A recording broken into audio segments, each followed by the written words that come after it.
पिछले भाग में आपने देखा मेघना को बार बार एक डरावना सपना परेशान कर रहा था। वो और उसके दोस्त एक ट्रिप पर जा रहे थे जब अचानक उनकी कार खराब हो गई। कार जहां रुकी वहां एक प्राचीन महल था जो मेघना के सपनों में बार बार नजर आता था। सपने का रहस्य जानने के लिए मेघना के दोस्त उसे उस महल के अंदर ले गए। वहां अचानक चमगादड़ों का झुंड उन पर टूट पड़ा। तभी उन्हें एक औरत दिखी जिसके पैरों में पायल थी और वो नृत्य कर रही थी। लेकिन जब मेघना ने उस औरत का चेहरा देखा तो डर से उसकी चीख निकल गई।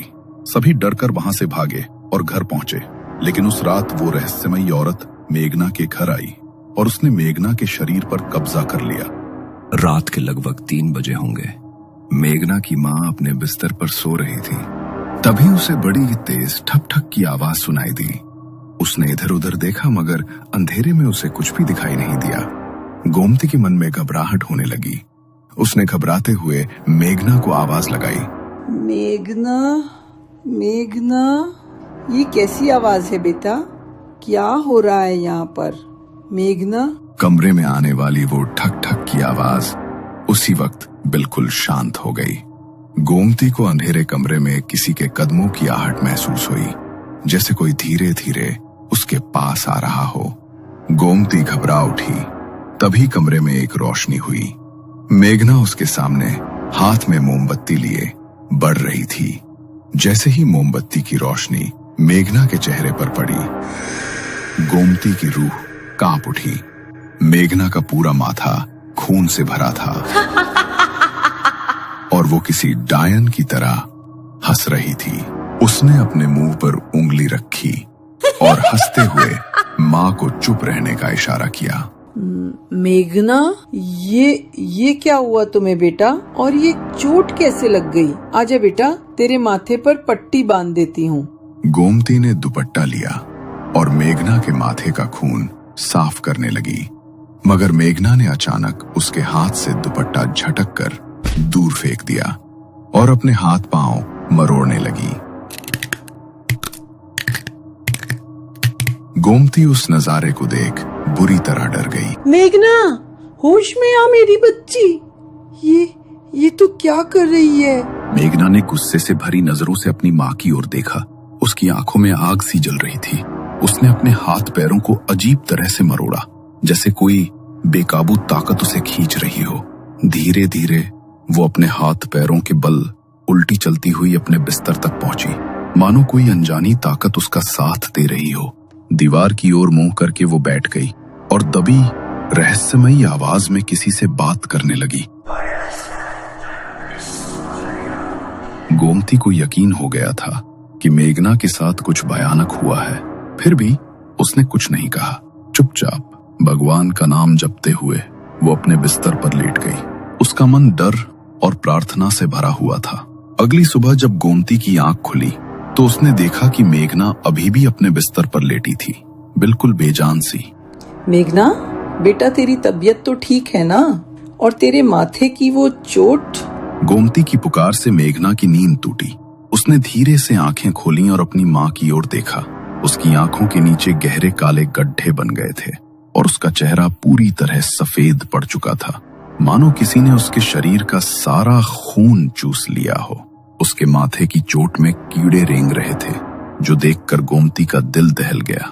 लेकिन मेघना के चेहरे पर कोई भाव नहीं था, न दर्द, न डर, न कुछ। वो बस एकटक अपनी माँ को देखे जा रही थी। पता नहीं मेरी बच्ची को क्या हो गया है। उस रात जब ये अपने दोस्तों के साथ बाहर गई थी तभी ये सब हुआ है। कुछ न कुछ तो अजीब जरूर घटा है। अब तो वही लोग मुझे इसके बारे में बता सकते हैं। गोमती के सिरहाने एक पुराना कीपैड फोन रखा था। उसमें मेघना के सभी दोस्तों के नंबर थे। गोमती ने शीतल को फोन किया और उसे मेघना की हालत के बारे में बताया। क्या? ये आप क्या बोल रही हैं आंटी? मैं अभी घर आती हूँ, आप चिंता मत कीजिए, सब कुछ बिल्कुल ठीक हो जाएगा। मैं मेघना को डॉक्टर के पास ले जाऊंगी। शीतल ने तुरंत कॉल कट की और समीर को फोन लगाया। बहुत बड़ी परेशानी हो गई है समीर, तुम जल्दी से मुझे पिक करने के लिए आ जाओ। हमें मेघना को अस्पताल लेकर जाना होगा, लेकिन मुझे लगता नहीं कि सिर्फ हॉस्पिटल से काम चलेगा। कुछ ना कुछ और ही बात लग रही है मुझे। अरे तुम ज्यादा सोचो मत, मेघना ने उस बात को अपने दिमाग में बिठा लिया है। ज्यादा सोच रही है वो उस बात के बारे में, इसीलिए उसके साथ शायद ऐसा हो रहा है।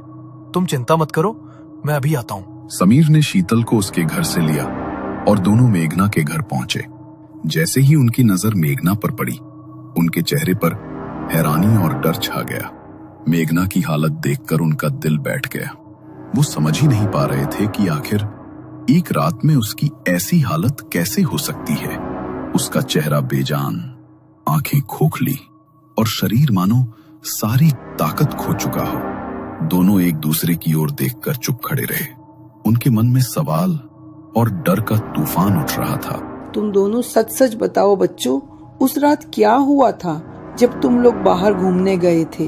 कुछ हुआ था क्या बाहर जो तुम लोग मुझसे छुपा रहे हो? हाँ आंटी, वो नहीं आंटी, कुछ भी नहीं हुआ। लगता है मेघना की तबीयत ठीक नहीं है। आप टेंशन मत लीजिए, हम इसे डॉक्टर के पास लेकर जा रहे हैं। समीर ने शीतल को चुप रहने का इशारा किया और वो दोनों मेघना को लेकर अस्पताल चले गए। डॉक्टर अंदर मेघना के माथे पर बैंडेज कर रहे थे। तभी शीतल ने समीर की ओर देख रही थी। अरे, अब तुम्हें क्या हो गया? तुम ऐसे क्यों देख रही हो मुझे? तुमने आंटी से झूठ क्यों बोला कि उस रात कुछ भी नहीं हुआ था? अगर मेघना को कुछ हो गया तो जानते हो ना, उसके जिम्मेदार हम सब होंगे। हमें आंटी को सब कुछ सच सच बता देना चाहिए था। बेवकूफ मत बनो शीतल, मेघना को कुछ भी नहीं हुआ है। उसने बस बातों को अपने दिमाग पर हावी कर लिया है। और अगर हम ये सब आंटी को बता देते ना, तो जानती हो ना, उनकी तबीयत और खराब हो जाती। वो पहले ही इतनी बीमार रहती हैं। तुम उन्हें ये सब बता देती तो पता नहीं उनका क्या हाल होता। तुम ठीक कह रहे हो समीर, ये तो मैंने सोचा ही नहीं था। चल मेघना को देखकर आते हैं, शायद उसकी बैंडेज हो गई होगी। मेघना की बैंडेज करवाकर वो दोनों उसे गाड़ी में ले आए, लेकिन वो अभी भी ना तो अपनी पलकें झपका रही थी और ना तो उन दोनों की तरफ देख रही थी। अरे मैडम, क्या हो गया है तुझे? कोई भूत घुस गया है क्या तेरे अंदर, जो ऐसी शक्ल बनाई हुई है? उस रात वहाँ महल में जो भी हुआ उसे भूल जा। दुनिया में बहुत ही जगहें हैं ऐसी जहाँ ऐसी आत्माएं भटकती हैं। अब हर चीज को अपने दिमाग पर हावी तो नहीं होने दे सकते ना हम। समीर, मुझे लगता है कि हमें मेघना को मंदिर लेकर जाना चाहिए। वो मंदिर जाएगी तो उसे अच्छा लगेगा और हो सकता है उसके मन में जो ये भारीपन हो रहा है, ये भी मंदिर जाने के बाद कम हो जाए। तुम एक काम करो, गाड़ी मंदिर की तरफ ले लो। शीतल ने जैसे ही ये बात कही, मेघना का चेहरा गुस्से से भर गया। उसने स्टीयरिंग व्हील को अपने हाथ से घुमा दिया। गाड़ी का बैलेंस बिगड़ा और गाड़ी सीधी सामने के पेड़ से जाकर टकराई। टक्कर इतनी तेज थी कि समीर का माथा सीधा स्टीयरिंग पर जाकर लगा और उसके माथे पर गहरी चोट लग गई। उसके माथे से खून टपक कर नीचे गिर रहा था। डर के मारे शीतल हाफ रही थी। मेघना पीछे बैठी शीतल की तरफ मुड़ी और उसकी गर्दन को उसने अपने दोनों हाथों में जकड़ लिया। अगर अपनी जान बचाना चाहती है तो आज के बाद इससे दूर रहियो, वरना इसके साथ साथ तू भी मरेगी। मेघना के मुंह से ये बात सुनकर शीतल के होश उड़ गए। उसका दम घुट रहा था। मेघना के हाथों की पकड़ से उसका चेहरा बिल्कुल लाल पड़ चुका था। मेघना ने एक झटके से उसकी गर्दन को छोड़ा और गाड़ी से निकलकर वहां से चली गई। शीतल ने जल्दी से एम्बुलेंस को फोन किया और समीर को हॉस्पिटल लेकर गई। ओह माय गॉड, इसे तो बहुत ज्यादा चोट लगी है। अगर इन्हें यहाँ लाने में आप थोड़ी भी देर और कर देते तो हमारे लिए इन्हें बचाना बहुत मुश्किल हो जाता। मुझे कुछ भी करके मेघना से दूर रहना होगा और नैतिक और विकी को भी इस बारे में बताना होगा। अगर हमने मेघना की मदद करने की कोशिश की तो हम भी फंस जाएंगे। वो छोड़ेगी नहीं हमें। शीतल ने नैतिक और विकी को कॉल करके हॉस्पिटल में बुलाया और उनको सारी बात बताई। ये सब सुनकर वो दोनों भी घबरा गए। अगर ऐसी बात है तो मेघना से दूर रहना ही बेहतर है। आज समीर की जान जाते जाते बची है, कल को हम में से कोई हुआ तो क्या करेंगे? समीर की किस्मत अच्छी थी जो बच गया, लेकिन जरूरी नहीं कि हमारी किस्मत भी उतनी ही अच्छी हो। मेघना की हालत देखकर सबने उससे पल्ला छुड़ा लिया। कुछ देर बाद मेघना अपने घर पहुंची और सीधी जाकर अपने बिस्तर पर बैठ गई। वो गुस्से में दीवार की तरफ लगातार देखे जा रही थी और अपने सर को बार बार तेजी से हिला रही थी। उधर गोमती कांपती आवाज में उसे समझाते हुए बोली कि थोड़ा आराम कर ले, सर में जरूर दर्द हो रहा होगा। और मन ही मन सोचने लगी कि शीतल और समीर उसे छोड़ने आए थे या नहीं। शायद वे उसे सिर्फ बाहर तक छोड़कर लौट गए होंगे। गोमती शीतल से बात कर ही रही थी तो शीतल ने गुस्से से गोमती से कहा, चुप हो जा बुढ़िया, वरना तेरी बेटी के साथ साथ तेरा भी खात्मा कर दूंगी। लेकिन तुझे मारने से पहले मैं इसे मारूंगी ताकि तू इसे तड़पते हुए देखे। इसे तो मैं इतना तड़पा तड़पा कर मारूंगी कि तू खुद मुझसे इसकी मौत की भीख मांगेगी। क्या? कौन है तू? क्या बिगाड़ा है मेरी बेटी ने तेरा? क्यों परेशान कर रही है उसे? मैं अभी पंडित जी को लेकर आऊंगी। छोड़ दे मेरी बेटी का शरीर। पंडित को बुलाकर तो तू जब लाएगी ना बुढ़िया, जब अपने बिस्तर से उठ पाएगी। कोई मेरा कुछ नहीं बिगाड़ पाएगा। अपना बदला तो मैं लेकर ही जाऊंगी। बदला? कैसा बदला? किस बात का बदला लेना चाहती है तू मेरी बेटी से? ये तुझे बहुत जल्द पता चलेगा, लेकिन जब तक तुझे ये समझ आएगा तब तक तेरे पास पछतावा करने के अलावा दूसरा कोई चारा नहीं होगा। अपनी माँ की तरफ देखकर मेघना जोर जोर से हंसने लगी। उसने जमीन पर रेंगते हुए एक कीड़े को देखा और उसे उठाकर चॉकलेट की तरह चबा कर खा गई। उसने अपनी गर्दन को पूरी तरह पीछे की तरफ घुमा दिया और उसकी आंखों की पुतलियां पूरी तरह सफेद पड़ गईं। अचानक से वो निढाल होकर जमीन पर गिर पड़ी। तभी पड़ोस में रहने वाली माया आंटी उनके घर आई। अरे, ये मेघना को क्या हुआ? ये इस तरह जमीन पर क्यों गिरी हुई है? माया ने मेघना के चेहरे पर पानी छिड़का, मगर जैसे ही उसने उसे उठाने के लिए उसे छुआ तो मेघना का पूरा शरीर बुरी तरह कांप उठा। उसे मानो एक जोरदार बिजली का झटका लगा हो। वो बड़ी ही फुर्ती से वहां से उठी और दीवार के सहारे जाकर चिपक गई। वो माया को देखकर घबरा रही थी। तभी गोमती का ध्यान माया के गले में पहनी रुद्राक्ष की माला पर गया। क्या हो गया मेघना तुम्हें? तुम इस तरह मुझसे घबरा क्यों रही हो? जाओ यहाँ से। मैंने कहा जाओ यहाँ से। इसे भेज दो यहाँ से। माया को मेघना का बर्ताव कुछ अजीब सा लगा। उसने गोमती की ओर देखा तो गोमती ने उसे इशारों से कुछ ऐसा समझा दिया जो शब्द नहीं समझा सकते थे। माया जल्दी से उनके घर से बाहर निकली और दौड़ती हुई गांव के मंदिर में पहुंची। क्या हुआ बेटी? तुम इतनी घबराई हुई क्यों हो? सब कुछ ठीक तो है ना? पुजारी जी, वो गोमती की बेटी मेघना, उस पर कोई ऊपरी साया है। आप जल्दी से मेरे साथ चलिए, वरना वो साया उसे खींच कर ले जाएगा। क्या गोमती की बेटी पर कोई साया हावी है? तुम चिंता मत करो, मैं अभी तुम्हारे साथ चलता हूँ। माया पुजारी जी को लेकर गोमती के घर के दरवाजे पर पहुंची तो मेघना कमरे के कोने में दुपक कर बैठी थी और दबी आवाज में कुछ बड़बड़ाते हुए दीवार को नोच रही थी। गोमती लाचार थी, इसलिए अपनी बेटी को बचाने के लिए वो अपने बिस्तर से भी नहीं उठ सकती थी। पुजारी जी जैसे ही घर के भीतर दाखिल हुए तो मेघना को भनक लग गई। वो बड़े ही गुस्से में पीछे की तरफ मुड़ी। पुजारी, क्यों आया है तू यहाँ पर? अगर इसे बचाने के लिए आया है तो चला जा यहाँ से, क्योंकि मेरी आत्मा इतने सालों से सिर्फ अपने बदले के लिए भटक रही है। और अगर तूने बीच में आकर मेरा बदला पूरा नहीं होने दिया तो खत्म कर दूंगी मैं तुझे भी। बदला? कैसा बदला? आखिर किस बदले की बात कर रही है तू? इस बच्ची ने क्या बिगाड़ा है तेरा?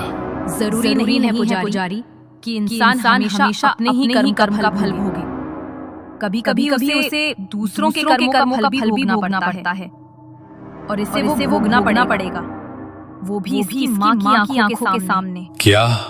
या तो तू सब कुछ सच सच बता दे, या मुझे और भी तरीके पता हैं जिससे तू सच तो बताएगी, लेकिन उससे 100 गुना पीड़ा होगी तुझे। नहीं बताऊंगी, कुछ नहीं बताऊंगी।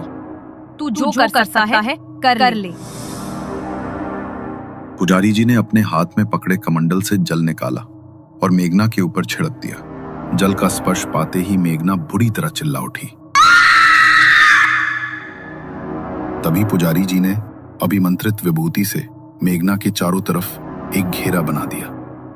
ये तो ठीक कर रहा पुजारी। तू इस तरह से इसे बचा नहीं सकता। अगर तू आज इसे मुझसे बचा भी लगा तो कल मैं फिर इसके ऊपर हावी होंगी, क्योंकि मेरी आत्मा मुक्त नहीं होने वाली। मेरी आत्मा सालों से इंसाफ के लिए भटक रही है, अपने बदले के लिए भटक रही है।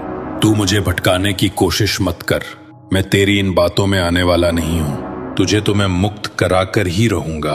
तुझ जैसी मैली आत्माएं मुक्ति के मार्ग को ठुकरा देती हैं, लेकिन ईश्वर के आगे तो तुझे झुकना ही पड़ेगा। जब तक मेरा बदला पूरा नहीं होगा, मैं मुक्ति को स्वीकार नहीं करूंगी। पुजारी, गलत इंसान का साथ मत दे, वरना खुद भी पाप का भागी बनेगा। पुजारी बड़े ही ध्यान से उसकी बातें सुन रहा था। उसने वहां पर यज्ञ कुंड जलाया। यज्ञ कुंड में अग्नि प्रज्वलित होते ही मेघना का शरीर बुरी तरह तड़पने लगा। वो जोर जोर से चीखने लगी। एक बार को वह आत्मा उसके शरीर से बाहर निकलती, मगर फिर वापस उसके शरीर में प्रवेश कर जाती। लगभग 2 घंटे लगातार वहां पर पुजारी जी ने यज्ञ किया, मगर यज्ञ पूर्ण होने के बाद भी वह उस आत्मा को मेघना के शरीर से नहीं निकाल पाए। मेघना का शरीर कमजोर पड़ गया, इसलिए वह बेहोश होकर वहीं गिर पड़ी। ऐसा नहीं हो सकता। ये संभव नहीं है कि यज्ञ के पूर्ण होने के बाद भी कोई आत्मा किसी के शरीर को न छोड़े। ये आत्मा बिल्कुल पक्का इरादा करके आई है। ठीक कहा था इसने कि ये मुक्त नहीं होने वाली।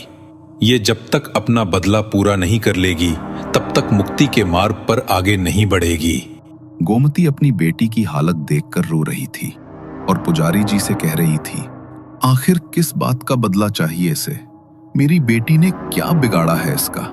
मेरी बेटी तो कभी एक मच्छर भी नहीं मार सकती, तो किसी इंसान का क्या बिगाड़ेगी? तभी पुजारी ने गोमती से कहा, लगता है तुमने उसकी बातें ध्यान से सुनी नहीं गोमती। तुम्हारी बेटी अपने किए का फल नहीं भोग रही। जरूर इसके पीछे तुम्हारा या तुम्हारे पूर्वजों का कोई श्राप है, जो वो शक्ति अब तुम्हारी बेटी पर हावी हो रही है। याद करो, शायद तुम्हें कुछ याद आ जाए, क्योंकि जब तक हमें पता नहीं चलता कि ये आत्मा किसकी है, तब तक अब हम चाहकर भी कुछ नहीं कर सकते। मैं बस इतना कर सकता हूं कि तुम्हारी बेटी को एक रक्षा सूत्र दे सकता हूं, मगर वो जैसे ही उसके शरीर से अलग होगा, वो आत्मा फिर उसके ऊपर हावी हो जाएगी। पुजारी जी ने मेघना की कलाई पर एक रक्षा सूत्र बांध दिया और वहां से चले गए। माया ने मेघना को उसके बिस्तर पर लेटा दिया था। देर रात का वक्त था। गोमती अपने बिस्तर पर लेटी हुई थी, मगर मेघना के बारे में सोच सोचकर उसे नींद नहीं आ रही थी। तभी उसका ध्यान सामने की दीवार पर पड़ा। दरवाजे के ऊपर बने रोशनदान से सामने की दीवार पर हल्की रोशनी पड़ रही थी। उसी हल्की रोशनी में एक परछाई उभरी, एक नर्तकी की परछाई जो रात के पहर नृत्य कर रही थी। उसके पैर में बंधे घुंघरू और गाने की आवाज जैसे ही गोमती के कानों में पड़ी, तो डर के मारे उसकी आंखें खुली की खुली रह गईं। तुम? डर के मारे गोमती का हलक सूख गया। नर्तकी के कपड़े पहने एक औरत उसके सामने खड़ी थी, जिसके चेहरे का मांस बुरी तरह फटा हुआ था और उसके भीतर कीड़े रेंग रहे थे। आंखों की पुतलियां सफेद होकर बाहर को आ चुकी थी। उसने एकटक मेघना की ओर देखा और मेघना के हाथ में बंधा वो रक्षा सूत्र वहीं खुलकर गिर गया। उसी समय वो आत्मा फिर से मेघना के शरीर के भीतर प्रवेश कर गई और मेघना ने अपनी गर्दन पीछे की तरफ मरोड़कर भयानक तरीके से मुस्कुराते हुए अपनी मां को देखा।